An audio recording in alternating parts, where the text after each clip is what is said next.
గారికి మనకి మెసేజ్ వస్తాయి. PP1 PP2 యాక్టివిటీకి సంబంధించి వాళ్ళు మాకు ఫార్వర్డ్ చేస్తారు. మేమేం చేస్తున్నాం మీకు ఫార్వర్డ్ చేస్తున్నాం. మీరేం చేయాలి?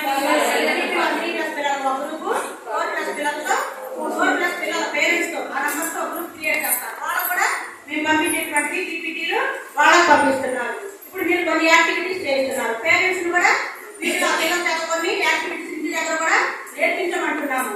ఎగ్జాంపుల్ కూరగాయలు ఇచ్చి కూరగాయలకి ఆ పేరు పిల్లలతో మనం చెప్తూ ఉన్నాం. కొన్ని పేరెంట్స్ తల్లి కూడా వంట చేసుకుంటూ ఉంటుంది. ఆ బిడ్డ ఆ తల్లి దగ్గర కూర్చోనంటే ఆ కూరగాయల పేర్లు చెప్పడము, చక్కగా ఈ కలర్స్ పేర్లు చెప్పడము, లేకపోతే కూరగాయలన్నీ కూడా అక్కడ వేసి ఒక రాశిలాగా పోసి దాంట్లో ఆ పిల్లవాడిని వేరు చేయమని చెప్పడము. ఇవన్నీ కూడా మీరు తల్లులు కూడా మీరు ఈసీసీ రోజున మా స్కూల్కి వస్తారు కాబట్టి, వాళ్ళు మన అంగన్వాడీ కేంద్రానికి వస్తారు కాబట్టి ఇలాంటివి నేనే కాదు మీరు కూడా ఇంట్లో మీ బిడ్డని ఇవన్నీ కూడా చేయించండి. ఎలా చేయాలో చేసి వాళ్ళకి ప్రత్యక్షంగా నేర్పించండి అని చెప్పేసి మదర్స్ కూడా మనము తెలియజేయాలి.